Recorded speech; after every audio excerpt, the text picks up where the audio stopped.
What's good, y'all? This is Chris Nelson. I'm here at the Apollo Theater here in Harlem, New York. I stayed an extra night at my cousin's house in Brooklyn, and I visited one of the last poets in Harlem, New This has been a blessing, just to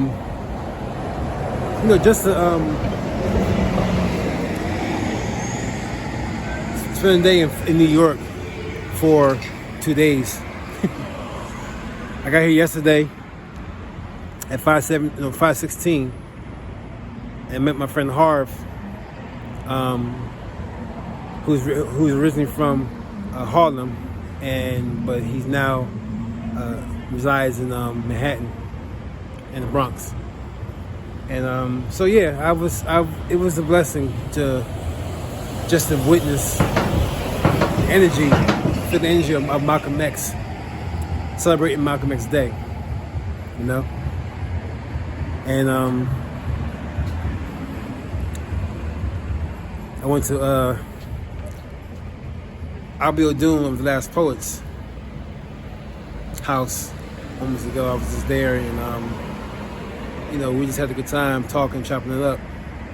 I'm saying we had a private conversation about life and about what's happening within this country, within this neighborhood, within our communities as Black people.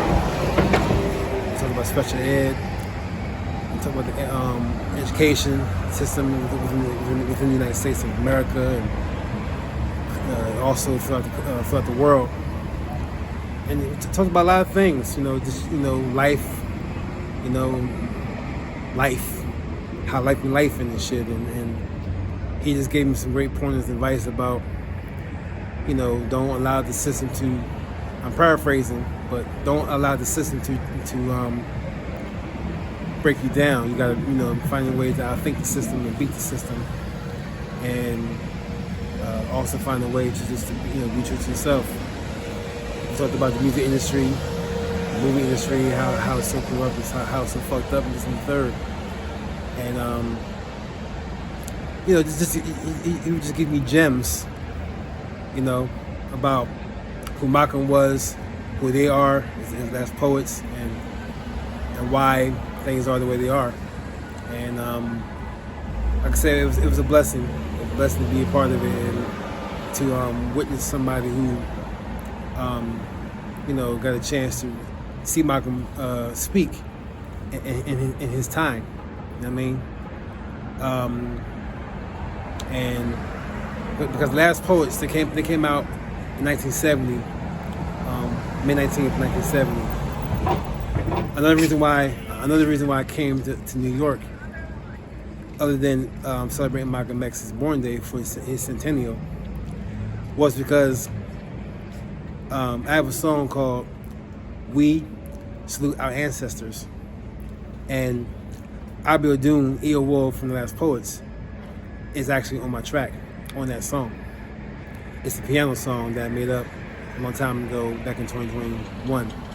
And it came out on May 19th, 2021, 4 years ago. So yesterday was actually the fourth anniversary of that song. We salute our ancestors. We salute our ancestors. Let me say it again. We salute our ancestors. And it was symbolic. It's special for me because like I said, the Last Poets came out, with their debut album called The Last Poets. They came out 1970 on May 19th, 1970. Malcolm X was born on May 19th, 1925. So, and one of my uncles from New York, he made transition on Malcolm X's born day back in 2000, I believe, 2001, the first 2000s. So everything is like full circle in my life, personally for me, is full circle. And so I celebrated. It was, like I said, it was an honor to celebrate Malcolm X and who he was to the world, and and also who he was and is still to the day to black people in America and to black community, and also within the African diaspora. So yeah, I just want to. I'm about to leave out here and go back to Philadelphia, and just feeling brand new and inside, and my vibration is high, my level is high, the level of encouragement, the level of acknowledgement, consciousness is high. It's always been high, but it's even higher. Just being part of the essence, the spirit, the energy of Malcolm X. I didn't get a chance to go in. I didn't get a chance to go into the center, the Malcolm X Dr. Betty Shabazz Center, but I did get a chance to see the center for the first time since I was a little boy. I remember traveling to Brooklyn, New York, and to Harlem, all around New York, with my grandmother, with my grandfather, and also with my cousins here in New York. But as an adult, as I started traveling and playing music and stuff like that, I was able to, navigate myself how to get to the Apollo Theater. And matter of fact, back in May 28th, around May 28th, I believe, 2005, I performed here at the Apollo Theater. I didn't get placed. No, I got placed, but I didn't get booed. And I was the only person on that stage that night performing Stevie Wonder's "Ribbon in the Sky." I sung, played piano, and sung keys. Everybody else was doing magic tricks, comedian. There was a comedian. I was doing. Somebody else was playing poetry, performing their poetry, and singing, rapping. But I was the only person on stage that sung "Ribbon in the Sky" and also performed playing piano "Ribbon in the Sky." I was very, very nervous here at the Apollo Theater, but I was the only person that got a chance to perform "Ribbon in the Sky" that night at the Apollo Theater. And it was a regular amateur night contest here, and the comedian Talent from Showtime at the Apollo. He was a host, not TV show, although I think he did hosted TV show, except for Steve Harvey, I guess. But for their regular amateur night contest on Wednesday nights, I performed here on the Wednesday night for the regular amateur night contest, and Talent was the comedian host of the show. And he was the one that advocated for me, because people started booing. I got a little cheers and boos here and there. But Talent was like, yo, this brother right here is the only person I saw on stage tonight that was singing and playing piano. You guys gonna boo him? He's doing something totally different than these other contestants. You guys gonna boo him like that? So yeah. Unfortunately, I was not able to get video, or we could not. None of my relatives or friends that came up with me to watch me perform here was able to use their phones or bring in camcorders to perform here, because they don't allow people to film without permission. So, however, I do have pictures of that night outside here, and photos outside of here, and film. You know what I'm saying? But yeah, it was a blessing. It was a blessing to be. It was a blessing to be here that night. Ever since then, every time I come to New York, especially if it's my cousins or to perform with Yellow Songbird or by myself, I always came through here to stop through here to see the Apollo Theater, because I'm part of that legacy. You know what I'm saying? So, well, yeah, I just want to say, if you got dreams and visions, goals and visions, don't stop. Don't stop. You know what I'm saying? Like Maya Angelou's Nelson said in the records, don't stop. I'm going to take it further. Don't stop pursuing your goals and visions and dreams. Okay, it's a long journey. It's a long journey, but it's a great journey. Always have integrity. Always practice humility and love and respect, and also be stern with who you are, and be yourself. I'm myself all the time. I love just being myself, in my own skin. You know what I'm saying? So, like any other so-called black person in America.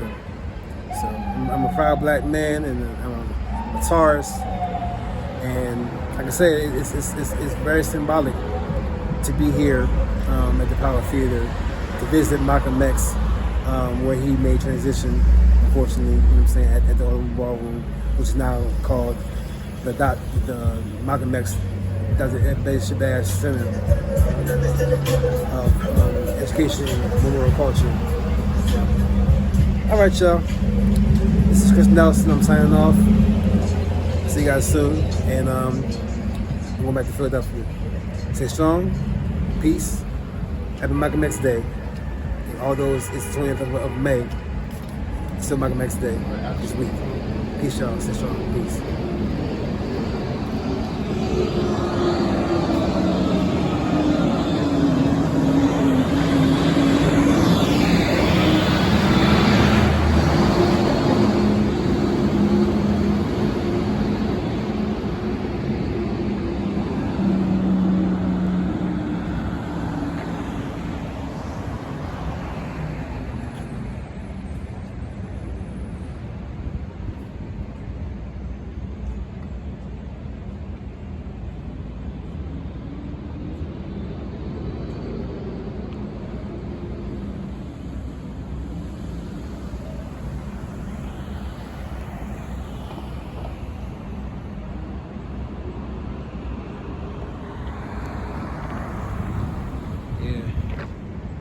Like I said, I'm at the Power Theater now, here in Harlem, New York, on 125th Street.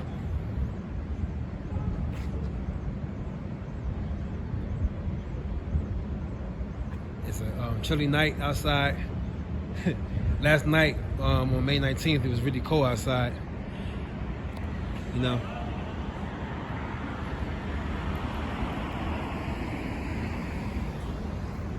But it's beautiful. Power Theater.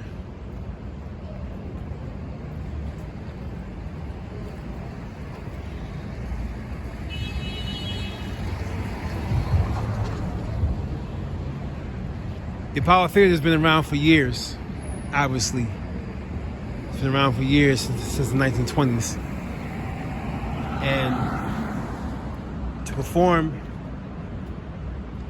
here all those years ago, back in 2005, and to be a part of that legacy, even though I was not able to get a recording of that night of me performing, what I have is the memories of me performing here.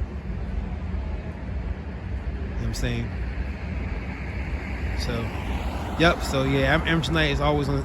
Amateur night is always on Wednesday nights. Apparently, right now the Apollo Theater is being renovated, as you can see. But it's still here. It's still standing. You know, it's still standing.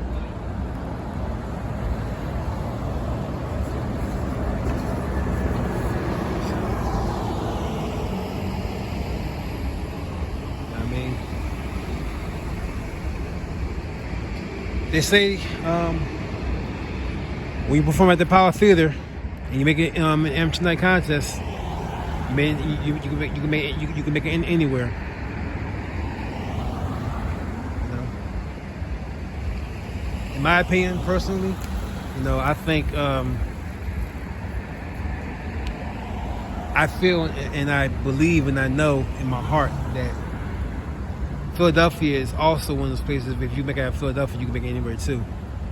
But because Philadelphia and New York City are like cousins, like literally we're cousins to each other. So, although hip hop started in the Bronx, New York, Philadelphia was not too far behind from the Bronx, obviously from New York. because we're only 2 hours away from New York. So there's some things popping in Philadelphia with Lady B at the helm as far as on radio on Power 99 FM back in the day, and Will Smith and Jazz Jeff and Fresh Prince and Schoolie D and other legendary artists, hip hop artists of that time that came through Philly, that lived in Philly, that's from Philly, came up here to New York. You know what I'm saying? So yeah, they don't really talk about too much of hip hop in New York. In Philly as they do elsewhere. But just to say this on this platform, on my phone and on my camera, Philadelphia is definitely part of the legacy of hip hop as well. With when hip hop first started, or I would say when hip hop was booming in the late '70s, and really got to go the era of hip hop in the early '80s. Philly was one of those towns where artists from artists like Run DMC, Jam Master Jay, Kumo D, and LL Cool J, and the list goes on and on and on. Came to Philly as well, just like artists from Philly came to New York. So that's my personal history of what I studied and what I remembered thus far, and just listening growing up and listening to the stories of my cousins and family members tell the same story as well, how things were back in the day. Because I was the little boy. I was a little boy when during the golden age of hip hop. So. But yeah, the Apollo Theater is definitely one of those theaters, like the Uptown Theater in Philadelphia. The Apollo Theater is definitely a landmark, legendary place that I admire and respect New York for having it to be that way. Not a lot of places in New York is still here, but to see that the Apollo Theater is here still and going through renovations and still being here representing Black art in America is a wonderful thing. Like I said, y'all, this is Chris Nelson. I'm here at the Apollo Theater, and I know it's to sign off, but I had to just give you my 2 cents, give you my history of me being here, performing here that one time, and just give my perspective about the Apollo Theater, what it means to me, and what it meant to all the artists who came through here, famous or local. You know what I'm saying? So, like I said, pursue your dreams and visions, pursue your goals and dreams and visions. You know what I'm saying? Just like I did. Just like many others did back in the day. I'm proud to say that myself and also Ghetto Songbook performing as well, and other local artists that came from Philly that performed here as well too, is a blessing. So, like I said before, if you got goals and dreams and visions, pursue them. Don't let anybody stop you from pursuing your dreams and visions. You know what I'm saying? Pursue those dreams and visions. Get down to the work. And work hard. Work hard on your craft. Work hard on yourself. Work hard on through artist development. And that's what I did. So, I love y'all. Peace. Stay strong. Talk to you soon. Peace.